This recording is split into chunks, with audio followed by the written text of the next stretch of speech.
show of the series. Lots to discuss, as always, Brexit, again. But it kind of feels like today the debate is moving towards no deal and what that would look like. I mean, for a lot of people, that's quite alarming, I guess. Others might embrace it. Yeah, absolutely. And I think what you're seeing as well in some of the front pages is the hard Brexiteers in Theresa May's party really feeling quite emboldened after the difficult week that she's had.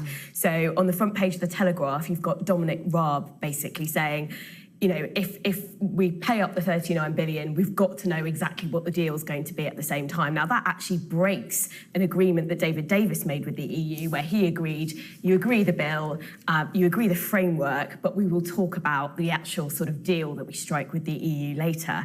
And then on the Express, you've got David Davis saying, gosh, we just need to all start again. So I think what this really is the sort of, it feels like the political balance has shifted somewhat within the Conservative Party. We saw Theresa May make some very important concessions over the last week on her Chequers plan.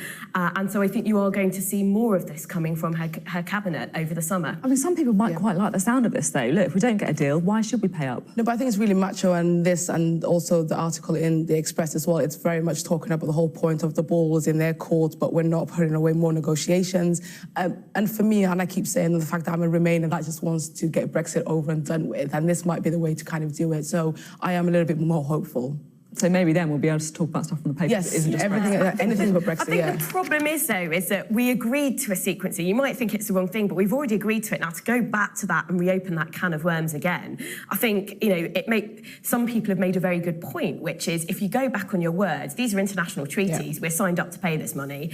How are we going to strike free trade deals with other countries? They're not going to think that they can take Britain at its word. So I think it does have potential long-term ramifications. And it's also a subtle way of Rob saying, this is my negotiation, now I'm taking over the game, as opposed to... So I think it is one of those things where, and again, it is a very macho-up thing where the fact that he's also briefing, and so is David Davis having these conversations, actually who's negotiating. And Rob wants to say that, that this is my deal now, this is what I'm going to deliver for you. And I guess there was all that talk, wasn't there, that actually he was just there in name, but not in reality, that it was the civil servants who were in control. Maybe this is him saying, actually, I have got control. I think that's what it is. And if you look at the picture, which is within the report as well, it just shows the fact that this is his game now, this is his negotiations, and he's going to be the one to deliver. Yeah, not the picture of George. No, not the picture of George. Who knows, you might be in a better place negotiating for us. The other story that we cannot simply miss is this story about Vince Cable.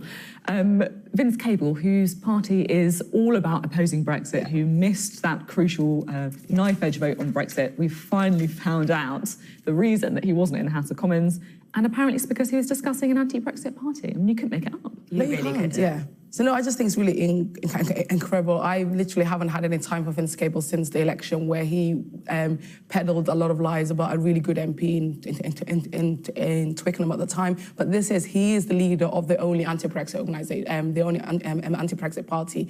And I love the fact that it says here that he's hired somebody that worked with Macron and Justin Trudeau to give him more of a modernisation feel.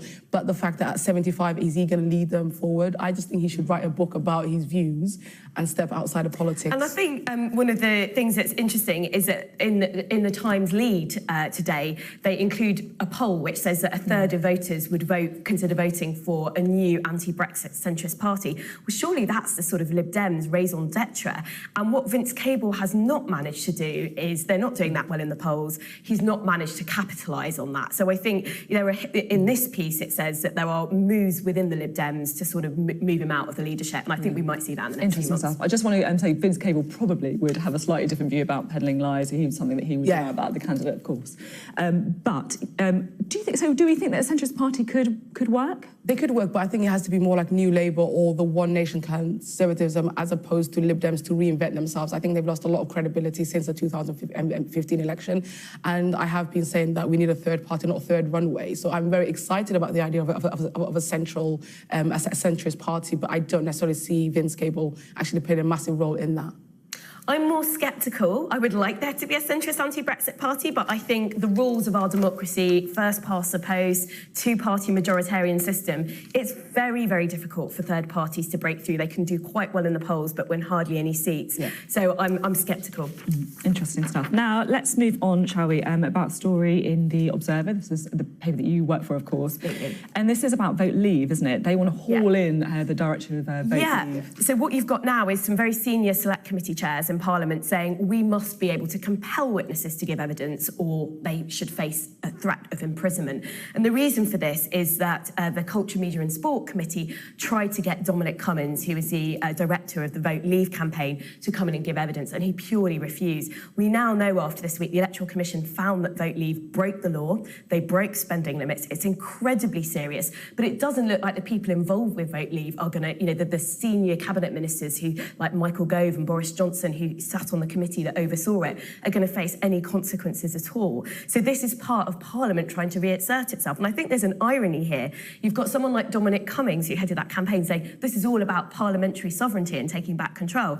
When he gets an invitation to give evidence before a select committee, he just simply ignores it. I guess what you could argue on the kind of flip side of that is that, the Remain campaign had deep pockets as well before those spending limits things came in. They used some government money. And would it really have changed the outcome of the referendum? I don't necessarily think it is. And I think one of the things is that Remain did have a lot of money, and it also had a lot of the senior cabinet ministers back in at the time. So we got a letter in all our boxes to say that this is the case for Remain that the government was making. The Prime Minister, so the idea, the fact that we're looking at cash and not necessarily endorsements. So the Prime Minister was heading the Remain campaign. I think if we put some kind of financial commitments onto that, it'd be massive. Well, I think that's true. I think there's something much more serious at stake here, which is that they broke the law. They broke the rules. You can't run elections if people don't play by the rules. There's got to be consequences. Otherwise, we're just going to see everyone start cheating in British I completely elections. agree with that, but I just don't think that the laws were. I don't think the rules were fair. I think they should have both got 50-50 in that. I don't want to interrupt you, but I really want to get this last story in do. before we run out of time. Story. Ed Balls in an absolutely stunning outfit. We can see the picture here. I mean, that is quite a racy vest. It tops his Strictly outfits, I think. Yeah, it's a Global Britain brand as well, I can see. As you can see, the flag is already on there. So What's going on here? So Ed Balls is making a new series for BBC Two in which he's going to the Deep South, the heart of Trump's America, to speak to Trump supporters. And I think we can all make fun of him for doing this, but I have to say I admire him in some ways because he's saying you can't just say those people are wrong. You've got to go and talk to them, understand where they're coming from. You can't just be like, we're right on the left and they're wrong. So good on him. Good on him. A lot of body confidence there as well, that vest. Thank you. I like it. I just can't say there you go. Thanks both very much for a typically lively paper review today. Coming up after the break, we'll be talking to the Universities Minister, Sam Juma.